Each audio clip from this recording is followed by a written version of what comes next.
Hello and welcome to Language Learning Made Easy. In today's video, I'm going to teach you the Laburnum Top by Ted Hughes. It's a prescribed poem in Class 11 CBSE English course syllabus. Before I start the poem, it's very important for us to know something about the poet's life. Now, why do we need to know about the poet's life?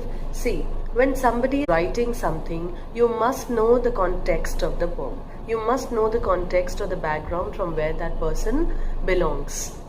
Only then will you be able to know the influence he had on his mind, the kind of perspectives he used to carry, the kind of opinions he had about things, and that is how it's going to affect his or her writing. So if you want to know why a certain person writes in a certain way, it's because of the background he hails from. It's because of the kind of education he received. It's because of the kind of exposure or experiences he has had in his life.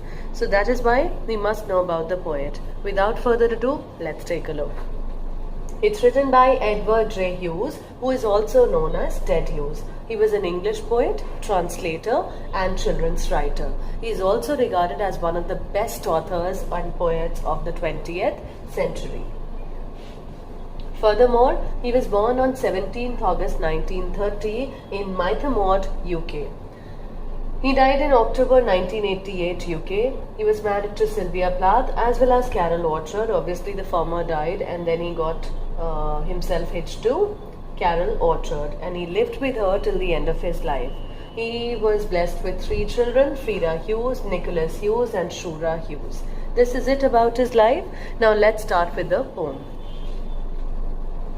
Laburnum top. What is the meaning of laburnum top? It's actually a tree which is yellow in color. In Hindi you refer to it as amaltas ka ped, right? You refer to it as amaltas ka ped.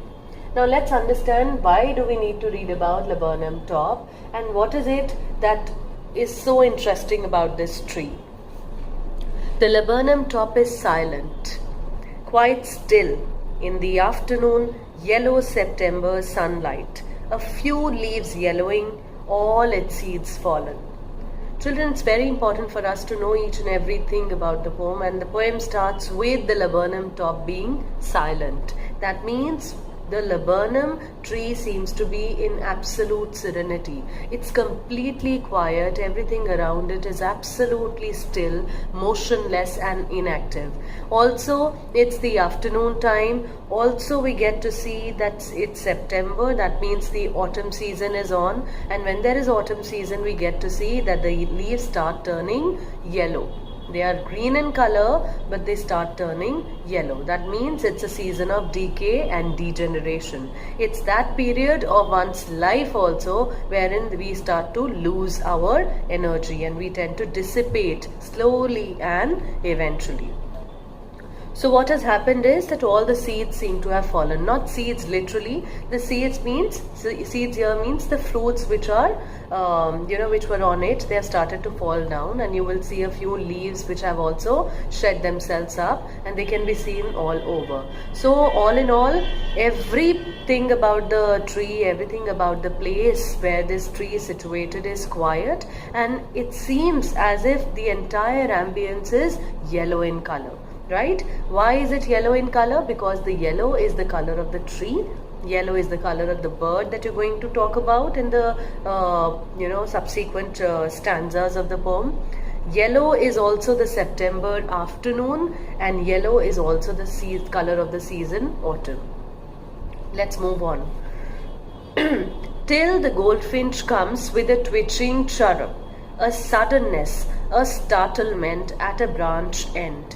Till the goldfinch comes. What does it mean? That the tree appears to be motionless, it appears to be calm and quiet till the goldfinch comes. Now, what is a goldfinch or who is a goldfinch? Goldfinch is an American bird. It's a beautiful American bird with yellow feathers, and it makes this sweet, it makes this sweet singing sound whenever it chirps from one or whenever it hops from one branch to the other. So there's this beautiful, exquisite looking bird with its yellow feathers. It comes and sits itself, it perches itself on the laburnum tree. When it comes and sits itself on the laburnum tree, the silence that was and that the silence in which the tree was enwrapped, the silence which surrounded this particular tree breaks down. So it is silent till the goldfinch comes and creates some motion. It brings activity, it brings fervor, it brings energy into this otherwise silent tree. A suddenness. Now when she comes, she makes this twitching sound. Twitching chirrup, it is the beautiful sound, the movement, the jittery and the jerky movement that is made by the bird, and she also begins to chirp. So she begins to create this sound. A suddenness, a startlement at a branch end. So you have to imagine that suppose this is the tree and this is the bird. It flies from here and it sits at the branch end, and the moment it sits, it starts to chirp, and she creates a startlement, it creates a jerk, it creates some sort of an activity to the otherwise inactive tree. Then sleek as a lizard. After this, after perching itself on the branch end, what does it do? Sleek as a lizard and alert and abrupt. Now what does it mean? Let's take a look at the glossary. The goldfinch I have already explained you. Twitching is the sudden jerk or movement. Chirrup is the high-pitched sound that is created by the bird. Abrupt is, now it says sleek as a lizard and alert and abrupt. It's very important for us to know the glossary. Abrupt means it's very quick, it's very rapid. And what is the meaning of sleek? Sleek as a lizard means something which is absolutely slender in shape, and it is glossy as well, right? So you would have seen a lizard in your life, and when you take a look at lizard, obviously it's disgusting to look at, but whenever you look at a lizard, the movement of the lizard, the way it looks, it has a thin body, and the way the moment you're going to go close to it, you will feel as if it is trying to take on action. It will try to move away from that place as soon as possible. So the bird also, just like the lizard, what does it try to do? It also perches itself on the branch end, and quickly, like a flash of a lightning, it goes inside the thickness of the tree. This is what it does. She enters the thickness and a machine starts up. When she enters from the branch end, when she moves like a lizard, when she quickly, abruptly enters the thickness of the tree like a lizard, what happens is a machine starts up. Now it's not a literal machine that starts up. By machine we mean the nest. By machine we mean the nest. Now the nest nestles, or it contains the birdlings of the goldfinch. So what happens is, when the bird enters the thickness of the tree, the children get to know, the birdlings get to know, and they also tend to start chirping. When they start chirping, when they show their excitement, when they are thrilled to see their mother, the whole tree starts to tremble. So it seems, because of this movement that has been created in the middle of the tree, this movement, this jittery movement, this excited, thrilling movement that you get to experience in the middle of the tree, it feels as if a machine has started up. Now what does this machine start up with? Starts up of chitterings and tremor of wings. Now you have to imagine all these things. Whenever the bird is going to enter, the mother bird enters, the children get excited, they get all rejuvenated, they are already very, very enthralled, and what do they want to do? They start chirping, they start making those slow pitch sounds that is called chittering. Chittering is another high pitch sound that these birds create. Tremor of wings. Tremor of wings means they start flapping their wings because they are again very enthusiastic, they are excited, they are completely, they are on cloud 9 at the sight of their mother. And trillings. All these sounds indicate the bird, and the birdlings, right? The sound made by bird and the birdlings. The whole tree trembles and thrills. Now, can a tree tremble and thrill? You have to understand that. So, it's a non-living object and it cannot tremble and thrill. Tremble means shake, right? And thrill means begin to feel excited. So can we attribute a tree with these kind of adjectives? We cannot do so until we personify the tree. So you have to understand that the tree begins to tremble and thrill. That means it begins to show excitement, it begins to show bubbliness, it begins to show all the vivacity, and it also starts to shake, it also starts to flutter. And it happens because of the coming of the goldfinch. It happens because of the coming of the mother goldfinch and her meeting with the birdlings. It is the engine of her family. It is the engine of her family. It's a very beautifully written line, and it tells you that the mother goldfinch is like the engine of her family. Without the engine, you cannot imagine a machine to be working. Without the soul, you cannot imagine the body to be working. So for everything, we need to have that essential component to it. We need to have something that acts as a moving catalyst, right? So it's the engine of her family. Why is she being denoted as the engine of her family? Because engine tends to bring life to the otherwise monotonous and inactive thing, right? So when she enters the thickness of the tree, it's as if she brims it, she fills it with excitement, she fills it with energy, she fills it with vivacity, she fills it with so much of activeness that the bird feel alive, that the birdlings feel alive, and her family comes to life with this engine, right? So she is the engine of her family. She stokes it full. Now, why do you think the bird would have flown away? Why do you think it would have come, or it would have returned after a long time? It is because she would have gone to get some food for her family. She would have gone to gather some grain, some seeds for her birdlings. So when she comes back, she not just brings excitement, but she also brings food for the little birdlings. Now when she offers food, she stokes it full. Stokes it means she's feeding the birds here. She's making them feel full at this point of time. She's filling their stomachs, and that is what is bringing excitement in their voices. Now they are all enthralled, they are all thrilled because their stomachs are full, right? They're feeling energetic once again to be able to chirp and show their excitement around. Then flirts out, after filling her baby's tummies, after filling them with excitement, after filling them with energy that is required to carry out daily tasks, she flirts out to the branch end. Again, I'm taking you to the glossary part wherein I talked about certain phrases and words that you must know. Flirts out. She flirts out to the branch end means she leads herself onto the branch end. So if this is the tree, she again moves from the thickness of the tree to the branch end. This is where it starts. Now you have to understand that the laburnum tree has fallen flowers to it, okay? The leaves seem to be falling. So they are dangling like this. And the shadow is falling on the face of the goldfinch. She stokes it full and then flirts out to a branch end, showing her barred face identity mask. Imagine the tree is also yellow, the bird is also yellow. How will you identify that there is a bird inside the thickness of the tree? It is because there are black stripes on the body of the goldfinch. It has black stripes on it. Now when there are black stripes on it, that is going to act as a mask. So here are two things you have to understand. If you want to identify the goldfinch through the thickness of the tree, then you must look at those stripes which are visible through the spaces, right? Which are visible through the spaces between the leaves. Number one. Second, showing her barred face identity mask.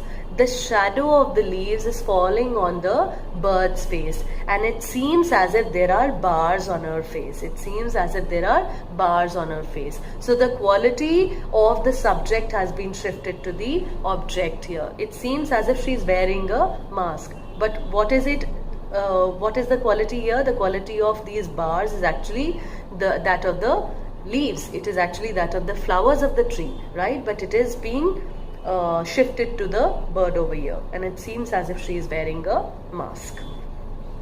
Then with eerie delicate whistle chirrups, whisperings. She launches away towards the infinite. Then again, she makes those strange sounding,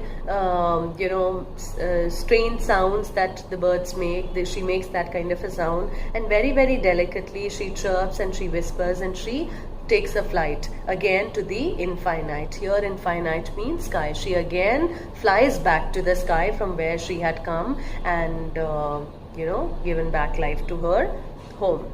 And the laburnum subsides to empty.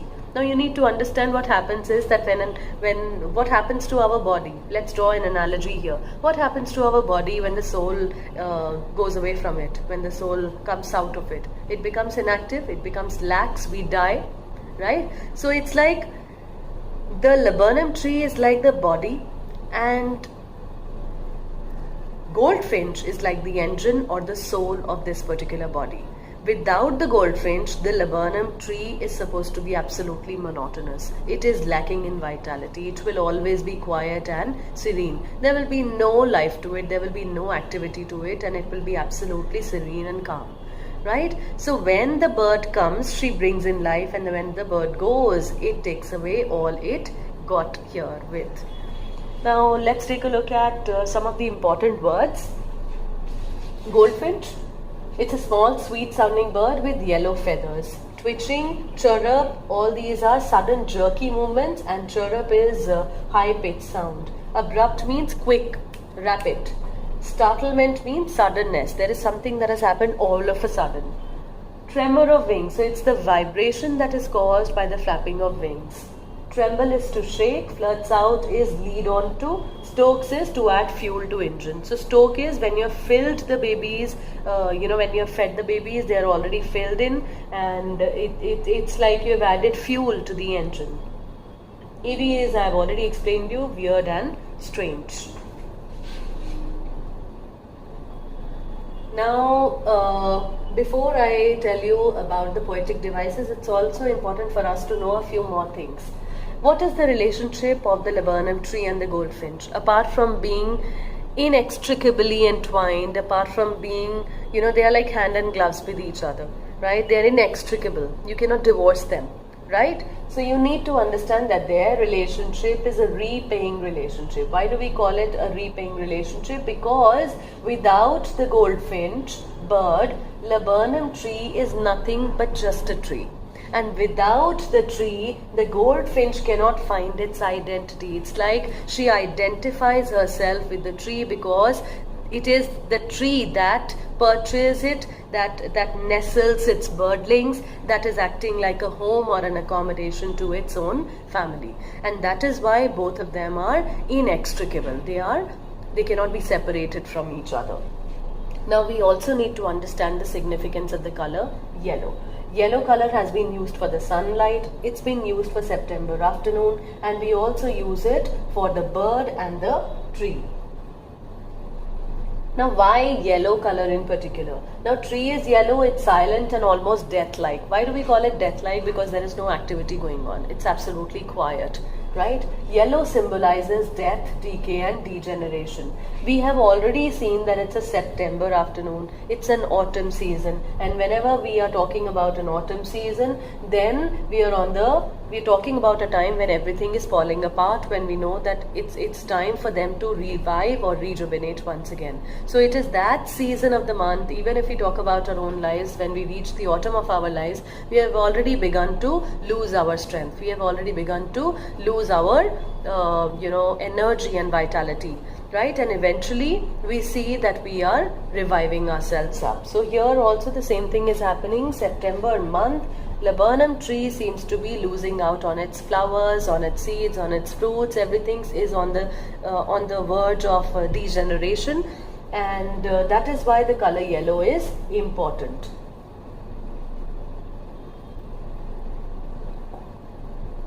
Now let's take a look at the poetic devices. Now what do poetic devices do, children? It's for you to understand. Poetic devices are particularly used not just to embellish the poem. उसको सुंदर बनाने के लिए नहीं हो रहा ये, right? Poetry को beautify करने का काम तो ये poetic devices करते ही हैं. Not just that, but it also adds grace to the poem, right? It also adds relevance and meaning to the poem. If you want to beautify it in terms and make it rich in terms of its meaning, then you must use poetic devices in your daily writing as well. Now the first poetic device that has been used is simile. What is simile? When you're drawing a direct comparison of one thing with the other. For example, if I say she's like a flower, right? So we are drawing the attention of the girl's beauty with that of a flower. Here, sleek as a lizard, we are comparing the movement of the lizard, which is quick and abrupt, with that of the goldfinch. Second is metaphor. Metaphor means implied comparison. You're not directly comparing them, but you're trying to create a comparison which looks larger than life or which is slightly indirect. Engine of our family. We say that she is the engine of our family, and can anyone imagine the bird to be the engine? But we have to think hard and we have to understand why is it that she is the engine of her family. Why? Because she is bringing life to it, okay? Which it is trying to start it up and make it alive. Machine. Now what is machine? Machine starts up. What is machine? It's not a literal machine. The nest inside the laburnum tree is actually the machine. It starts up and eventually the tree starts to tremble when the bird enters. So here also you see the usage of metaphor. Next is personification. Personification means when you are giving human attributes to something which is inactive. Human attributes to something which is non-living. Here, tree trembles or thrills. Tree cannot talk in its own, it cannot tremble, it cannot show emotions, but we have used it with human attributes and it clearly personifies it. Then we have transferred epithet. Epithet means adjective, ya fir quality, right? Transferred epithet means you are shifting the quality of the subject to the object in the sentence. I told you, barred face identity mask. It seems as if the bird is wearing a mask. However, the shadow of the leaves is falling on it and it seems as if she is wearing a mask. So you have to understand that how is she able to identify herself in the thickness of the tree? It is only through the stripes that she has on her face. Alliteration, repetition of a particular consonant sound. Here, September sunlight, s sound is being repeated after regular intervals. Tree trembles, t sound is being repeated after regular intervals. Moving on to onomatopoeia. Onomatopoeia is the sound, or it's the word that represents the origin of the sound. Okay, so chirrup, this is a sound that is created by the birds. Trillings, chitterings, all these are poetic devices.